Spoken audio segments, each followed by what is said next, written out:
আমাদেরকে যুদ্ধে পাঠিয়ে দিছে, আমরা আহত হাসপাতালে আছি।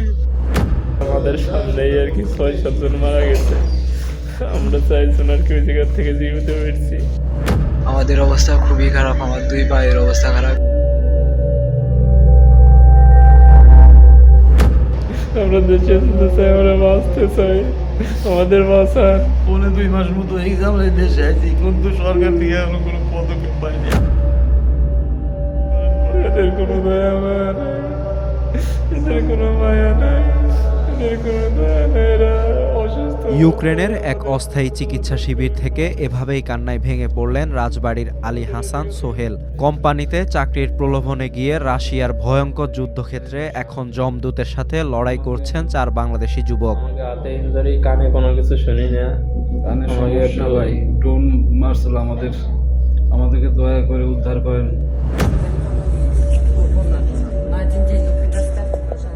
ভালো বেতনে রাশিয়ার কোম্পানিতে কনস্ট্রাকশন কাজের স্বপ্ন দেখিয়েছিলেন দালাল ইমরান হোসেন। সেই স্বপ্নের দাম ধরা হয়েছিল জনপ্রতি 7 লাখ টাকা। ধার দেনা করে গত 7 মে বিএমইটি ক্লিয়ারেন্স নিয়ে রাশিয়ায় পৌঁছান রাজবাড়ী সোহেল, গোপালগঞ্জের পলাশ, রনি এবং সৌরভ। কিন্তু রাশিয়ায় পা রাখা 3 দিনের মধ্যেই পাল্টে যায় সব দৃশ্যপট। তাদের নিয়ে যাওয়া হয় সেনাবাহিনীর হাতে, কেড়ে নেওয়া হয় পাসপোর্ট, কেটে ফেলা হয় মাথার চুল, পরিয়ে দেওয়া হয় সামরিক পোশাক আর হাতে তুলে দেওয়া হয় ভারী অস্ত্র।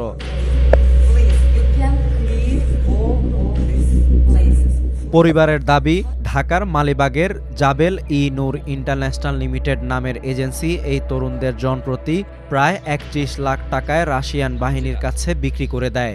আলী হাসান সোহেল জানিয়েছেন, তাদের হিউম্যান শিল্ড হিসেবে ব্যবহার করা হচ্ছে। রাশিয়ান সেনারা নিরাপদ ক্যাম্পে থেকে এই বাংলাদেশিদের ড্রোনের নজরদারি ও মাইন খোঁজার জন্য সামনে পাঠিয়ে দিচ্ছে। আমাদেরকে যুদ্ধে পাঠিয়ে দিছে, আমরা আহত হাসপাতালে আছি। সরকারের কাছে সাহায্য চাই, আল্লাহ তুমি বাঁচাও আল্লাহ। গত 13 জুন ড্রোন হামলায় গুরুতর আহত হন সোহেল ও পলাশ। বর্তমানে তারা রাশিয়ার দখল করা ইউক্রেনের একটি শহরে চিকিৎসা শিবিরে আছেন। সেখানে খাবারের তীব্র সংকট এবং আহত অবস্থায় আবারও তাদের যুদ্ধক্ষেত্রে পাঠানোর হুমকি দেওয়া হচ্ছে। আমাদেরকে আবার পাঠাই দেবে সুস্থ করে। সরকার থেকে আমাদের কাছে এখনো কোনো সাহায্য আসে নাই। এদিকে রাজবাড়ীর গোয়ালন্দে সোহেলের পরিবারে এখন শুধুই কান্নার রোল। সোহেলের মা আঞ্জিলা বেগমের প্রশ্ন, আমার ছেলের 3টি বাচ্চা কি এতিম হয়ে যাবে? স্ত্রী আকলিমা খাতুন জানান, 1.5 মাস পর ভিডিও কলে স্বামীর জখম হওয়া মুখ আর ব্যান্ডেজ পরা হাত দেখে পুরো পরিবার বাকরুদ্ধ।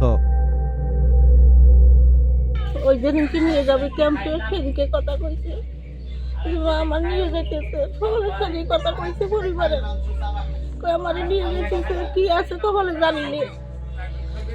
আমি কই কি যে তোরে না করছিলাম যে তুই যাইস না রাশিয়া যুদ্ধ হইতেছে, কয় আমার খালি কয় আমার লেগে কোম্পানির কামে নিবি, এরা খালি কয় যুদ্ধ করতেছে আমার কোম্পানির কামে নিবি।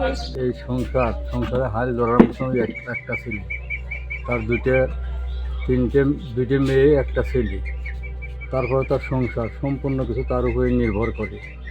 এখন তারা কামের জন্য তো বাদই, তারপরে তো চিৎকার গড়াগড়ি করতেছে, কাঁদতেছে মা বাপ, তাদের কোনো রকম কোনো উপায় নেই। 3টা সন্তানের মুখের দিকে তাকায়, যেন সরকার যত দ্রুতভাবে পারে আমার স্বামীকে উদ্ধার করুক। আমি মেলা ঋণগ্রস্ত হয়ে গেলাম, আমার কিস্তিওয়ালা আসে, দিনালারা বাড়ি পর আসে। এখন আমি চাই যে আমার বাচ্চারা যে 3 জন না যায়, তারা তার বাপের ফিরে পাক। আমি আমার স্বামীকে চাই। সরকারের কাছে আকুলভাবে আবেদন জানাচ্ছি যে তাকে দ্রুতভাবে ক্লিনিকের থেকে তাদেরকে উদ্ধার করুক। ইতিমধ্যেই ভুক্তভোগীর পরিবারগুলো প্রবাসী কল্যাণ ও বৈদেশিক কর্মসংস্থান মন্ত্রণালয়ে লিখিত অভিযোগ দিয়েছেন। স্থানীয় প্রশাসনও সহায়তার আশ্বাস দিয়েছেন। এখন সময় এসেছে দ্রুত কূটনীতিক তৎপরতার মাধ্যমে এই তরুণদের মৃত্যুর মুখ থেকে ফিরিয়ে আনার। এ বিষয়ে গোয়ালন্দ উপজেলা নির্বাহী কর্মকর্তা সাথী দাস প্রথম আলোকে জানান, বিষয়টি তার জানা ছিল না, তবে ভুক্তভোগীর পরিবার আইনগত ব্যবস্থা নিলে প্রশাসনের পক্ষ থেকে প্রয়োজনীয় সহযোগিতা করা হবে। আমাদের বাসা 2.5 মাস মতো এই যে আমরা দেশে আছি, কিন্তু সরকার থেকে এখনো কোনো পদক্ষেপ পাইনি। আমাকে কোনো সাহায্য আসে নাই।